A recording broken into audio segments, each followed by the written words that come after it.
you, even if you are incarcerated. This is a first. Yeah, This is a first. Well, yesterday I zoomed into the museum minion from here, so it was a first for them too. And we were glad to have you. Well, it's always glad to be had. Yeah. I was actually pretty, I was actually pretty shocked to, can't get this off, okay. I was pretty shocked, anyways, I was pretty shocked to see you. Yesterday or today? Well, yesterday, I mean, Joe said that you were having surgery. So, Well, yeah, I thought the surgery was going to be yesterday, but because I'm on a blood thinner, they have to wait, so. That's true. They can't. That's why I think it'll be tomorrow. Oh, yeah. I was They on a took you blood off thinner. the blood. Oh yeah, I'm Right, being right. weaned up. I'm weaned. I haven't had it since Thursday, but they got to wait a few days until, as long as I don't have any severe issues. So, What hospital are you in? I'm at Methodist Medical Center. If anybody wants to send me some cookies, I'd be glad to have them. I don't have any cookies. I could probably arrange some nuts, but Oh, I don't think I'm allowed to have those either. Why, do you know somebody who owns a nut company? as a matter of fact, Yeah, that's funny. Ludorf is in the hospital. only up to a point. I mean, Yeah. Oh, Oh, well, he's in the hospital? yeah, he's getting gallbladder surgery tomorrow. Oh, boy. You're a foolish lady. yeah. So, live from Methodist Hospital, it's Sunday Morning Live. It's amazing. Yeah. Yeah. So I suspect there might be another couple or three people coming on. But if, we finished last week with the video from Rabbi Urbach about the tension between universalism and particularism. So I wonder if anybody had any reflections they wanted to share about that from last week, or if you want to just share about if you tend to lean one way or the other in that tension.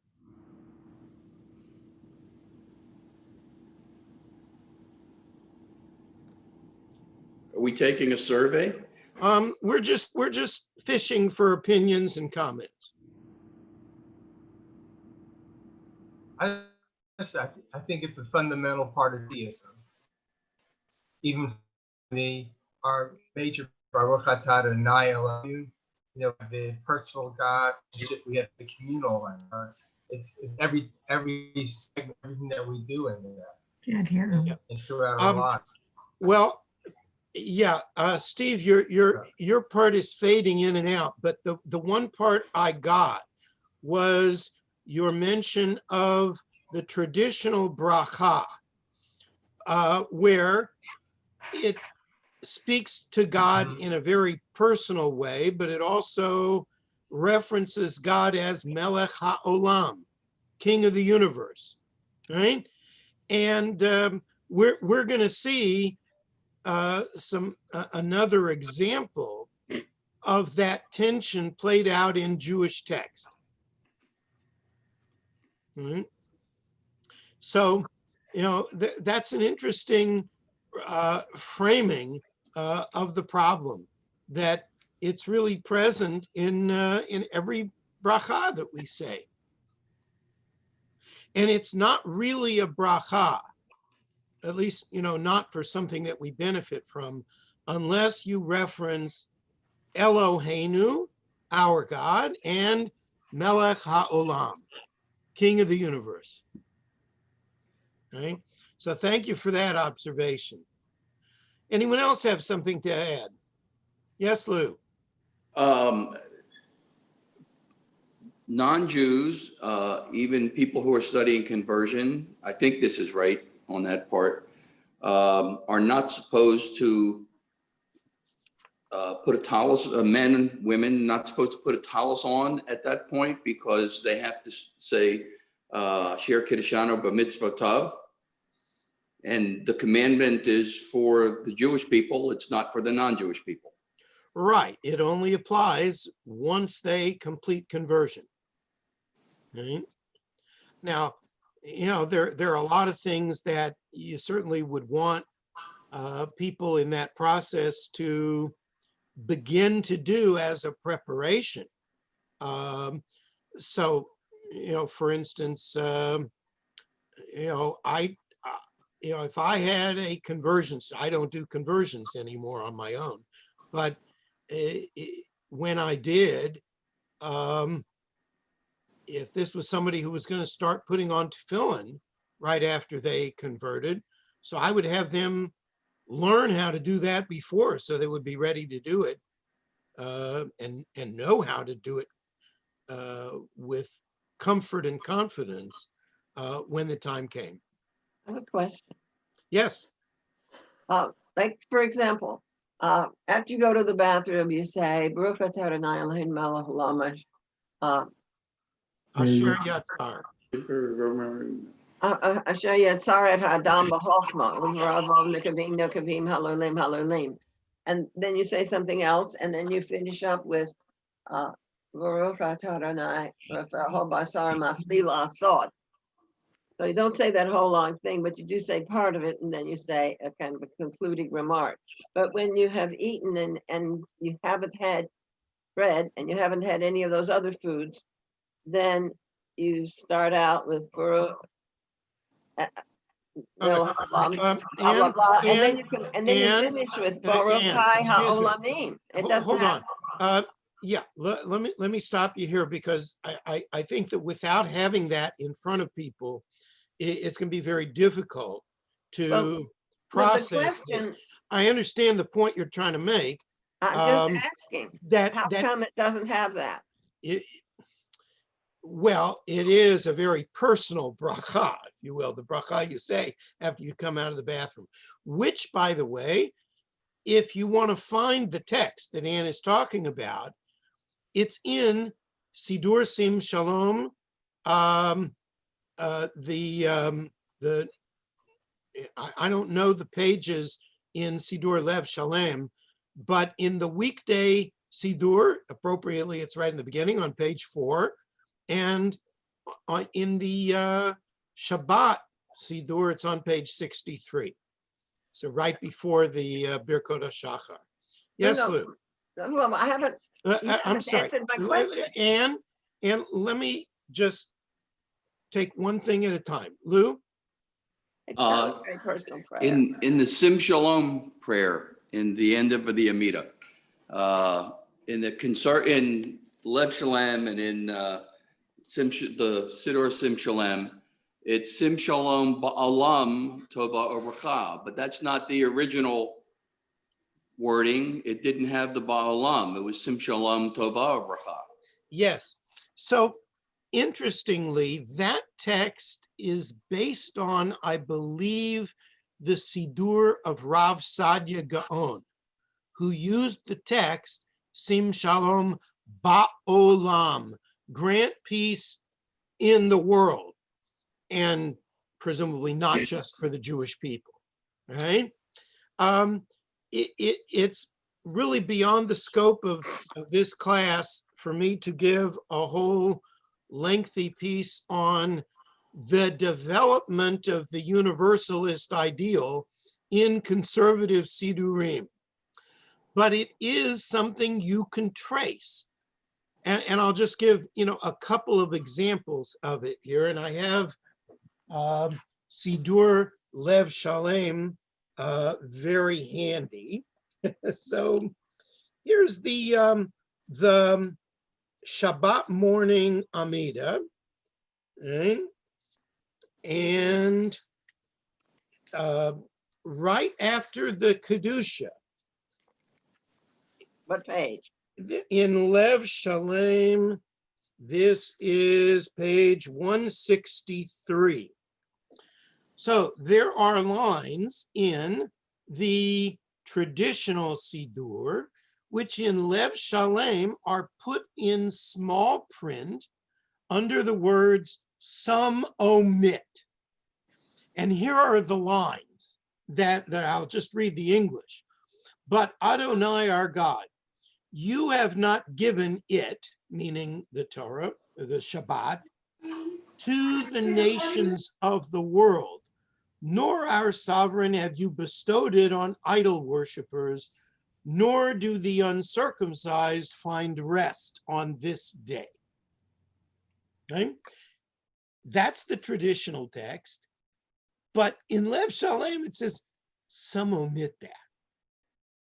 That when you're converting, they say you're not allowed to make a complete rest on Shabbat until you've converted, because you're not allowed to observe Shabbat until you are, or unless you are a Jew. Yeah, I don't know if I'd want to put too fine a point on that if it was my student. It's a very difficult distinction.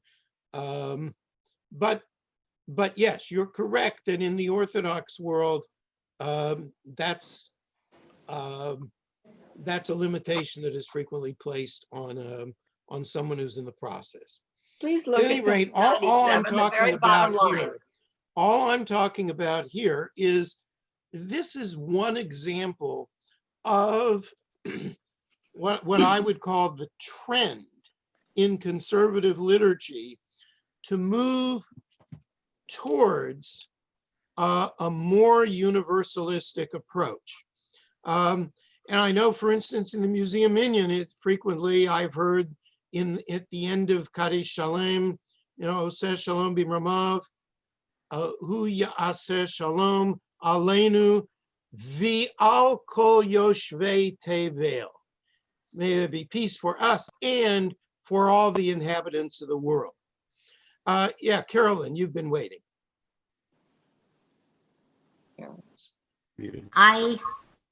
I guess having been raised in a somewhat Reconstructionist perhaps background, I was certainly raised with not the velo, and also that when my dad was called for an aliyah to the Torah, or if I am now, it's im kol kol, to include all of the peoples of the earth, not strictly, Not me, Cole. not mikol kol. Miko from all the nations of the world, but with all the nations of the world.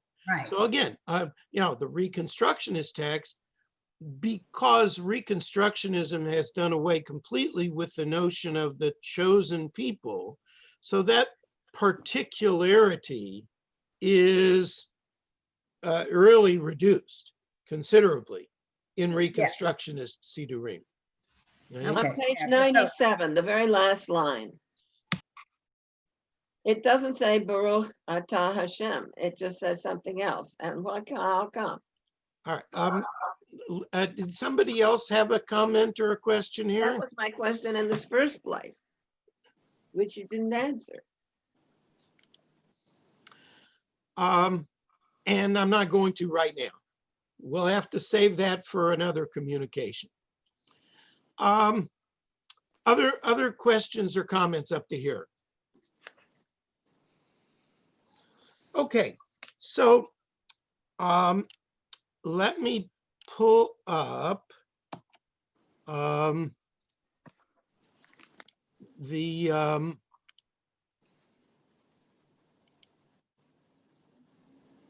share screen for our texts for today.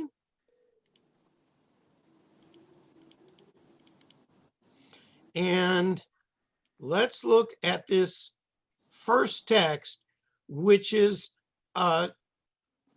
as we will see and hopefully understand eventually, this is a very stark portrayal of the tension between universalism and particularity. Okay? Famous text. So I assume that, some of you are familiar with it. The question is, what is the the most basic principle in the Torah. Now, every so often, the sages would get into these discussions about, really the most fundamental things in Judaism. Sometimes it would be like, how many fundamental principles are there? But this one was, what's the ikar? What's the most central formulation of Jewish values? What's the greatest principle in the Torah? Right? So the answer that is given by Rabbi Akiba, he says, "V'ahavta l'reacha kamocha," love your neighbor as yourself. That is the most fundamental principle of the Torah. Rabbi, What? Yeah, Ronnie? how do you define neighbor? Yes, we're going to get to that in just a moment. Okay. So Ben Ozai says, I think the most fundamental principle is the verse that says, Zeh Sefer Toldot Adam. This is the book of the generations of Adam, the line of Adam. In other words, that the Torah has something to say to the entire world, to all people. Right? So, now, what I think we're going to see, and we'll come down to some discussion of that in a little bit.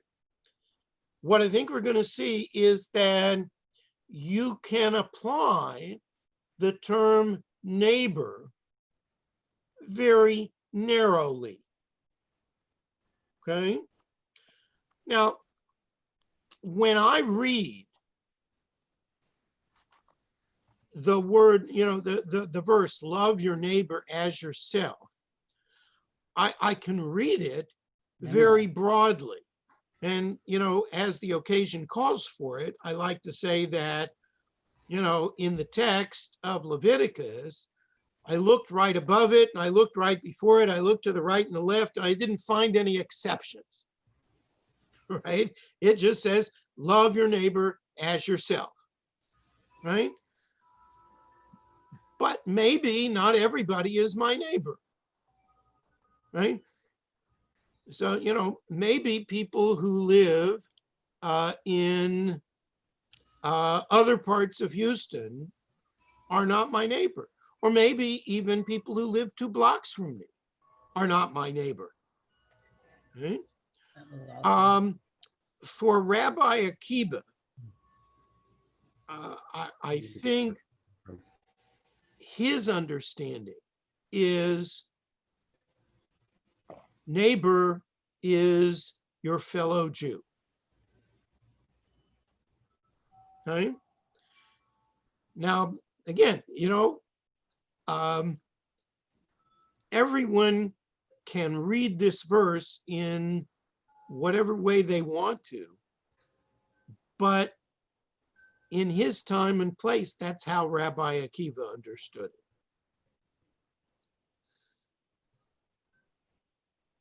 And if that's the case, then Ben Ozai is clearly arguing with him and saying, no, I vote for a more universal principle. Yes, Lou? There are several places in Torah, and I can't identify them. I don't have a chumash with me to give you a particular reference, but sometimes it talks about your fellow Jew, and sometimes it talks about your kin. So neighbor would seem to be necessarily different in some way than your kin, which is usually defined as your fellow Jew, is it not? Yes. Okay. So neighbor would be more universal. And sometimes it says your brother, and it doesn't usually mean your blood brother from your mother. Well, the problem is that kin doesn't always mean all the Jews, right? Kin usually means your family. Now, some people will define family more broadly or more narrowly, but that's kin. Right?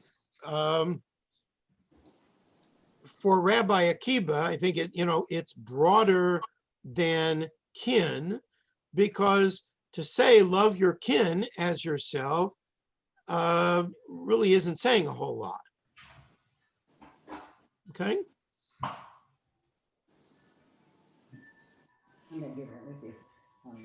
So do you agree with one or the other, or do you want a stance in between?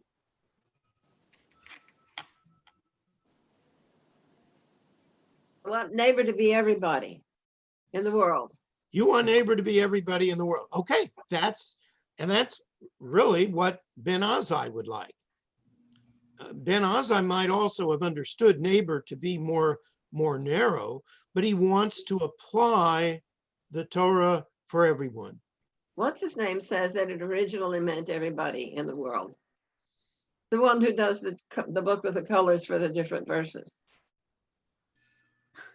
I Can't don't think of know his what name. that's- I don't know what that's I've about. heard you say his name. I know you know who it is. The biblical scholar that was here. Yes, Carolyn. Yes, I recall a drosh that Rabbi Sachs had done on this, and he was mentioning that particularly he will rely on the interpretation from Genesis when he's dealing with maybe a neighbor who he finds somewhat irritating on a constant or semi-constant basis, and to try to look at the individual that he's disagreeing with that image of God as an image of God, and then it helps in tempering some of his what might be snappy or ill comments that he might be more tending towards making with that individual. And I think it's a good lesson for life on it. Yes. Yeah. Yes. Yeah, I mean, I too have had that feeling. Another one of the tests. Like Abraham was tested, maybe this is a test. Yeah, we're having trouble picking you up, Steve. If you put something in the chat, I can share it with everybody.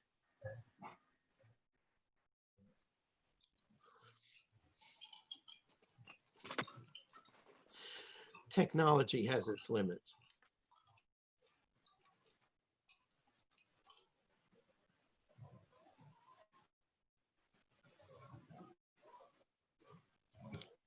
Yeah, so maybe this is another test, right? Abraham had 10 tests, right? So maybe this is a test for every Jew, right? Being able to see the image of God in each person, right? So I think that's a good lesson for us to remember too. Okay? Other comments or reflections? Anybody else want to take a side between Rabbi Akiba and Ben Ozai?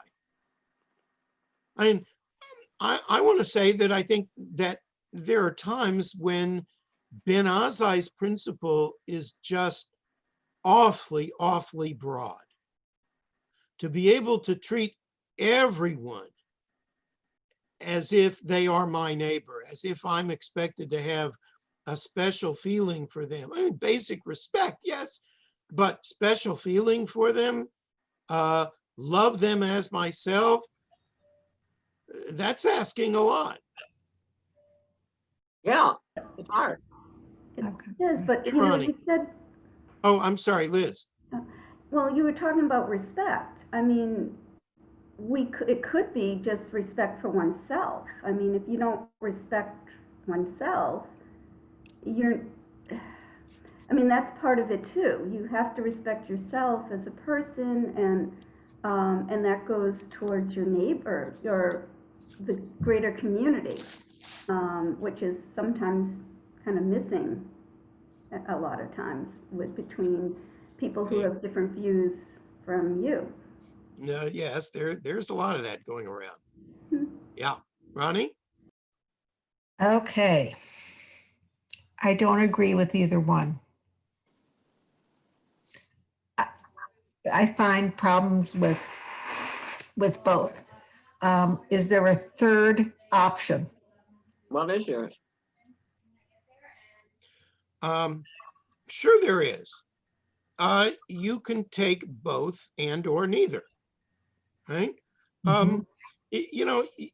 One way of looking at this is to say these are very idealistic principles, and that in real life it's much more messy. Right, because I can think of people in this world today that are not worthy of my respect. Yeah, Lou? I understand, Ronnie, but the word, and Liz, the word is ahavta. It's not respect, it's love. I don't think that that can be defined any other way other than, or translated any other way other than love. And what we mean by love may be different, and maybe it means respect. But the word in Torah is ahavta. Yeah. And what it suggests is that we treat that other person as equal to ourselves, that we extend ourselves and we sacrifice for that other person, right? Which is a lot harder, right? And so a more narrow interpretation of that is probably in order. And that's why I say that's probably what Rabbi Akiba meant, right? But at the same time, we want and we need a more universalistic approach, an approach that respects the dignity of the other person, even though he may not be somebody that I have a particular affinity with or for. Okay? So, and sure, there are people, Ronnie, that may not be deserving of your respect, and it is more of a challenge to see the divine image within them. Okay, let's take, for example, a terrorist. Oh, that's a good example, right? Right? I can't see anything divine in them. They're not worthy of my respect, my love, whatever you want to call it. There are just some people that are beyond the pale. So even given that, what would be the appropriate limits in your behavior with them? I mean, just because they're a terrorist doesn't mean that you pour gasoline on them and set them on fire. No. So yeah, there are some limits, right? Yeah. Right? And there are probably, things that you would not say even to such a person. Where would that fit in between between Rabbi Akiba? I mean, which one would encompass having of love for someone where you find them despicable? But it isn't a matter of love. It doesn't say love them. It says this person is part of the human race. Correct. Okay, and that's all. And by virtue of that, they contain within them the divine image, and sometimes it's very challenging to see that and to respond to that part of the person, because there is so much that we hate about that person. Yes, Carolyn. I would also point out that there are many places in our text where it's very hard to find the divine image in the divine image. True enough. Yeah. And say a little more about that. If we can be forgiving of the divine image and with the projected outbursts of ire, then I think we can probably allow that same for other individuals that we don't always understand their motivations. Okay, good. If Hashem could kill a whole city, then does that mean that we have to see the divine image in mass murderers? Well, let's leave out the first clause of that, okay? Because I don't think most of us are prepared to assume that God slaughters a whole city, irrespective of how good or bad the people are. I mean, I understand what the Bible says, and I'm not arguing with that. I'm just arguing that maybe we don't necessarily want to assume that that's the conclusion we should draw, right? Let's just say there are evil people in the world, and Ben Ozai is suggesting that there are limits there as well as to how we respond to such people or groups of people, all right? So, I think, there, what many of you have done in this discussion is you've taken certain pieces from our tradition and tried to apply them in a way that would help resolve this tension for you. And I think it's great that the tradition has that means within it. And we're going to see a little bit more of that as we go forward in the sources. Let's look at number 2, which is, first of all, this is the text that Ben Ozai is referencing. And then we'll see the text that Rabbi Akiva referenced, right?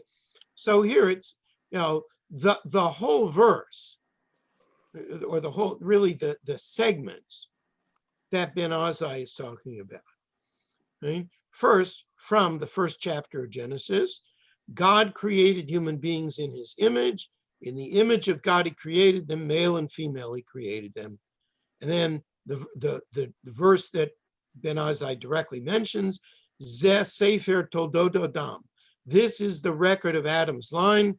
When God created human beings, he made them in the likeness of God, etc. Right? And here in number 3, you have you have 2 verses from Leviticus 19. Now, Rabbi Akiba could have picked the second verse given here, the verse 34, which says, the stranger who resides with you shall be to you as one of your citizens.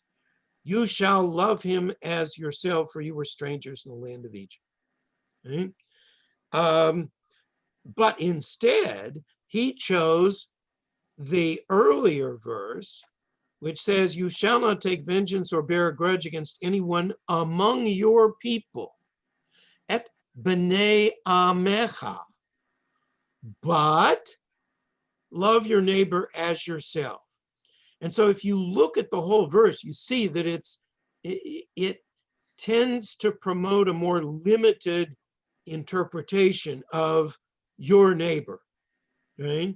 Because it's talking about your people, right?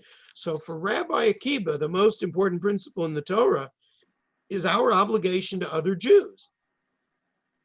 Ben Ozai says, no, our obligation is broader than that, right?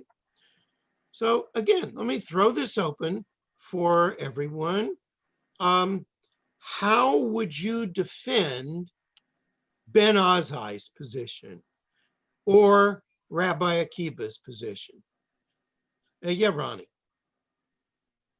Unmute yourself.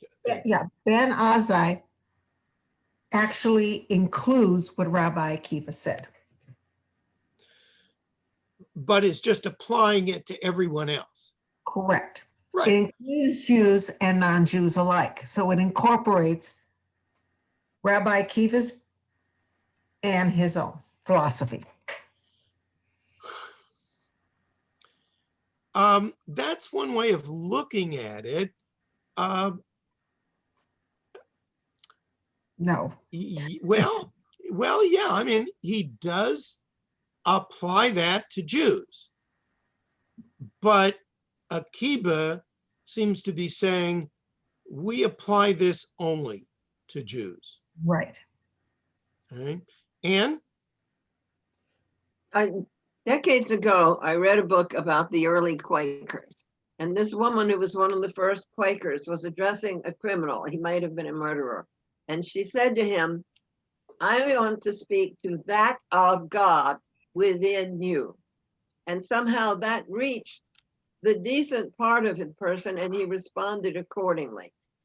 So that sounds like, since it worked, and she had to have a certain feeling in her that he felt when she said it. She had to really mean it. And he felt that, and it brought out the best in him. And so as a practical matter, it might be a good idea. yes, I think there are definitely people who to many of us seem unreachable, like beyond the pale of humanity, shared humanity. And some people see something deeper. Right? I also think that there are some people who are just, completely psychopathic. Mm-hmm. That is not I'm not using that as a, in the most precise fashion, but that's what it seems to me, that some people are really beyond anything. And, you can try to reach them, and maybe you should, but you're not going to find anything. You don't know unless you try. And sometimes maybe you're not the right person to try. Maybe the Quaker will do better. Right? Okay. What do you think are the dangers of one focus or another? I mean, you may naturally be drawn to one or the other, but what do you see as the problem with one of them? Yes, Ronnie. With Rabbi Akiva's, I think what you're doing is if you really follow that principle, it would almost be like you would have to live in a ghetto. That you would only surround yourself with Jews and not the wider world. And I think that's very limiting, very isolation. You're living in isolation that way. You see what I'm saying? Yes. And it may also reflect the time in which he lived, a time where, most people actually did live in a certain, limited realm. Most people never traveled that far from where they were born. And so, that tends to promote a much more limited view of the world. But that's not the world that we live in today, right? You hop on a plane in normal times, right? You hop on a plane and you're on the other side of the world.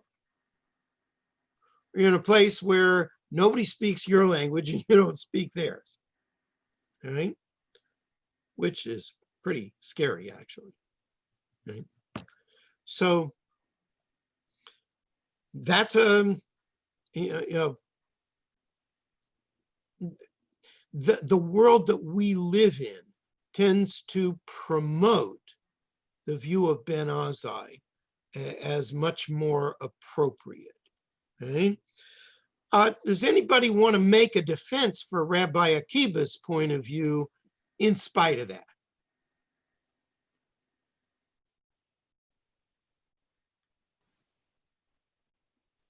It can be a starting point.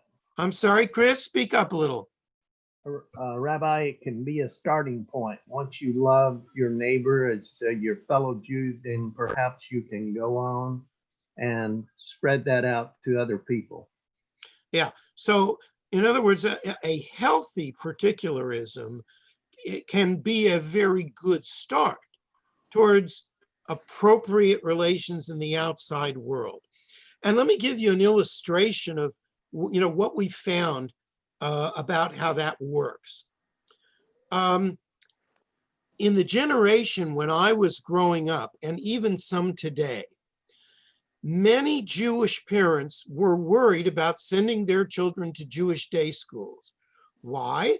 Because they felt that their children needed to get along in the broader world.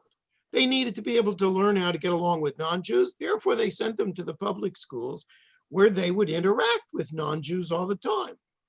Okay? And what we found is that people who went to day schools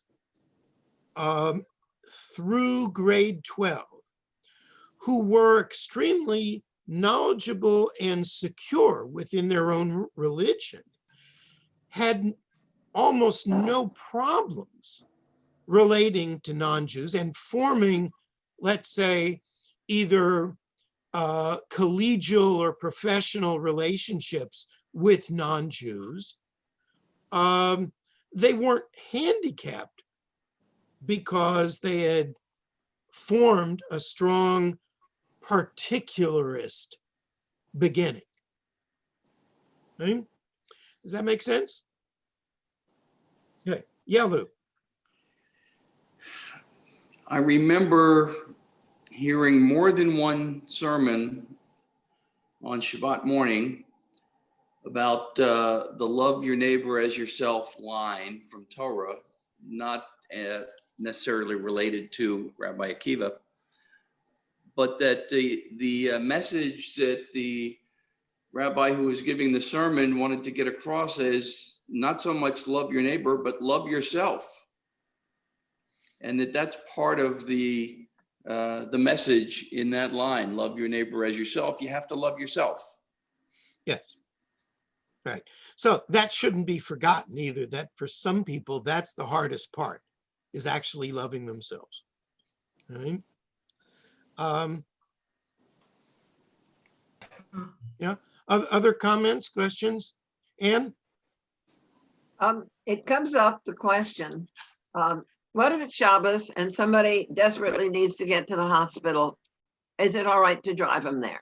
Right. And among the Orthodox, I've heard it said that you certainly would do it for a Jew, and for the sake of peace, you also do it for a non-Jew. That's not a subtle distinction. Okay, so it is true that in previous generations, where there was much more hostility between Jews and non-Jews, you would find those kind of statements within Orthodox sources. They're very hard to find today. Even within the Haredi world, it's harder to find the kinds of sources which say, oh, you would only do that mipnei darchei shalom, for the sake of peace. Okay? So there's been some evolution in that direction also. Okay? All right, let's go back to the text and take a look at our next piece. All right, so this comes from the Shulchan Aruch, and for those of you who don't know, Shulchan Aruch is a book that basically has two parts to it. The main body of it was written by a Sephardi rabbi, Joseph Caro, and then an Ashkenazi rabbi, Moshe Isserles, just inserted right into the text his comments, which reflected Ashkenazi practices and interpretations. Okay? So Occasionally in the text, you will see in italics the comments of Rabbi Yisraelis from the Ashkenazi viewpoint. Okay, so this is a little piece from the Shulchan Aruch. Shulchan Aruch literally means set table, and it is one of the three major codes of Jewish law in our history, right? Written in the 16th century. And Caro says as follows: one who gives to grown children to whom one is not obligated to provide sustenance, and similarly, one who gives to a needy parent, this is in the category of tzedakah. And not only that, but one must put them before others. And even one who is neither one's child nor one's parent, but a less close relative, one must put them before others, before non-relatives. The poor of one's house take precedence over the poor of one's city, and the poor of one's own city take precedence over the poor of another city. In other words, those who are physically closer to you, those who are part of your community, they have a stronger claim to your tzedakah than those who live somewhere else. All right? And here's Isserly's comment: long-term residents are called the poor of the city. They take precedence over other people who come there from other places, right? So it was a common phenomenon in ancient times as well as in the medieval period, that people who were poor would move from one community to another, wherever they could find some opportunity, some kind of job, something to help them get on their feet. They don't have as strong a claim to tzedakah as the long-term residents. Okay? This was probably more common among the Ashkenazim, and that's why it appears in Isserly's comments. And residents of Israel come before residents of the diaspora. There's Rabbi Akiba kicking in here, right? Because your own people, your own residents of Israel, presumably Jewish people, they have a stronger claim than residents of the diaspora. Isserly's, supporting oneself takes precedence over everyone else. One is not obligated to give tzedakah until one can support oneself. After that, supporting one's parents, if they are poor, and they take precedence over supporting one's children. After that, one's children, and they take precedence over one's siblings, and they take precedence over other relatives. Relatives take precedence over neighbors, neighbors over the people of one city, the people of one city over the people of another city. So what you see in this text is a pretty clear set of priorities in giving tzedakah when the needs of other people are beyond your own resources. In other words, most of us only have so much that we can give, right? Many of us could probably stand to give a little bit more than we do, but at a certain point, there's a limit, right? So what are the values that these priorities express?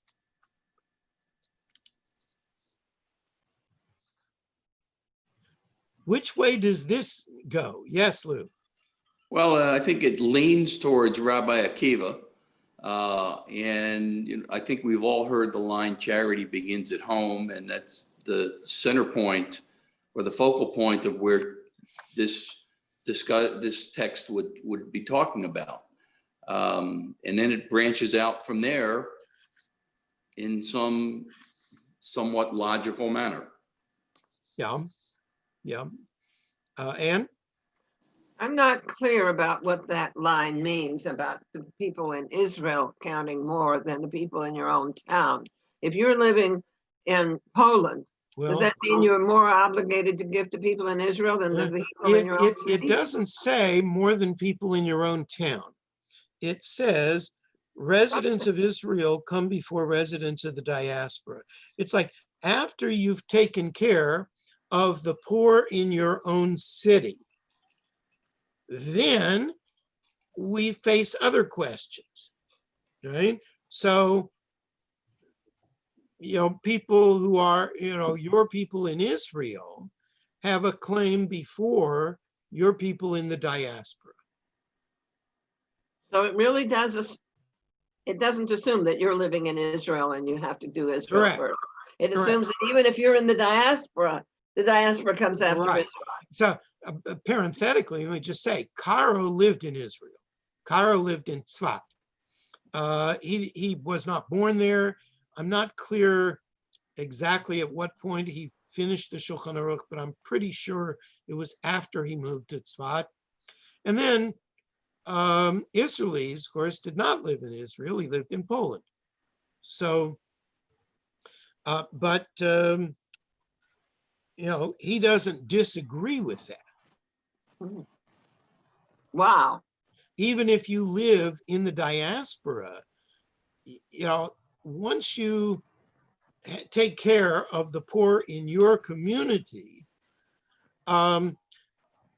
what this says is the Jews of Israel have a stronger claim to your support than do the Jews of, let's say, Bialystok down the road. There are Jewish organizations in the United States that cover all the Jews in the United States. So we don't give to them until we give to Israel? That would seem to be the thrust of what the Shulchan Aruch is saying here, with the exception of the fact that you got to take care of the poor in your own town first, right? So if I were applying this here, I would say I have to take care of poor Jews in Houston before I worry about poor Jews in Jerusalem. Okay. Okay. Other reflections, comments, questions here? All right, then.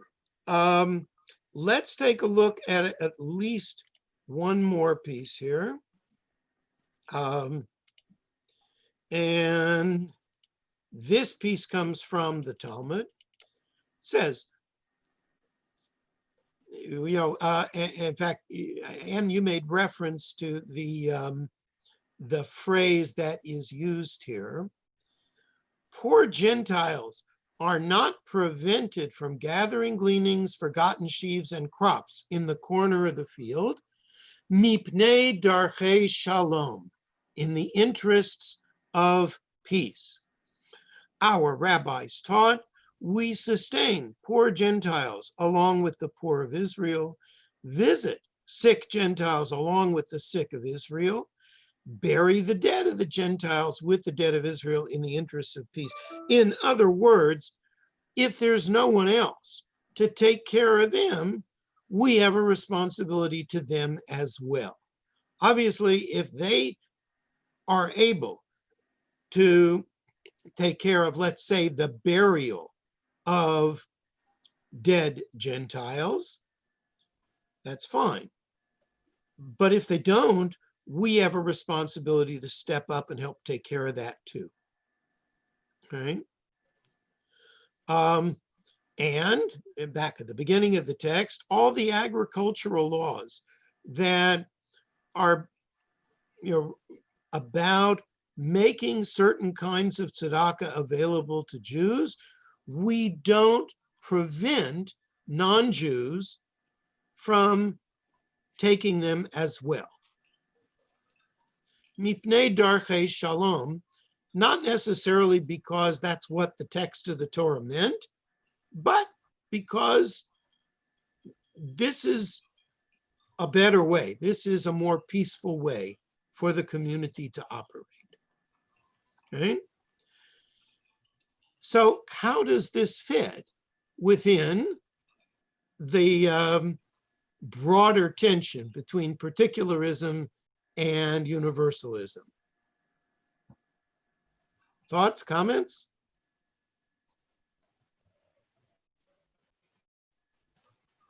Yeah, Lou. Well, I think it's clearly a lean towards the universal. Yes. You know, take care. You have to take care of your own, but you also have to take care of others. Yeah. Yeah. And yes, there is some leaning towards your own, but with exceptions. Yes, Liz. So maybe it is not a pluralism versus universalism, but it is a step. It's more of a step going from pluralism to universalism. So why do we have to pit one against the other? That makes sense. That is one way of looking at it, right? Although I can make an argument, Liz, that says that the whole thing is particularist, right? That what this text is telling us is we do kindness for non-Jews out of our own self-interest, right? Not because the law requires us to, not because ethics requires us to, but because if we don't, bad things will happen to us. That's what it means when, that's one way of looking at how the text uses the term mipnei darchei shalom. That's a peaceful way, right? Because the other possibility is they're going to beat the hell out of us if they see us as too focused on ourselves and not really caring about them and the community at large. Therefore, self-interest, right? That's another way of looking at the text. Not saying that's right, not saying that what you're saying is right, but I think that tension is present within the text too. Okay, yes, Marcia. Well, one thing when you were reading it out loud, it seemed to me like we leave the gleanings or things that weren't picked up. It was like it's not a positive way of giving, but just, oh, you can have the leftovers. And then it also surprised me because in the time, but then he goes on to say, well, we bury the dead and do things like that.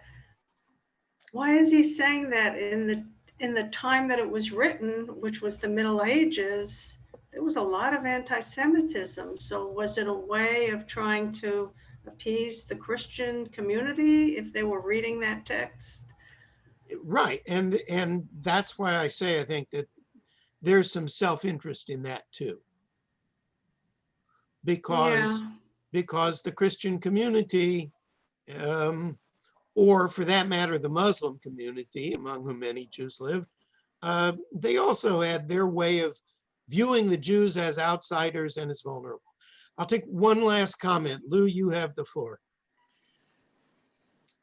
I'm just losing this train of thought here. I'm sorry. I've lost the train, so forget it. We're about out of time anyway, so I'm gonna hold it right here. We'll come back and continue this next week, and we'll take a break for a few minutes, and then my second class will begin. Thank you all for being here. Thank you, Jennifer. Thank you, Rabbi. We'll see you on the other side. Lou, Good to see everybody. Yep. you as Good well. luck. Good luck, Lou. Thank you. Thank you, everybody.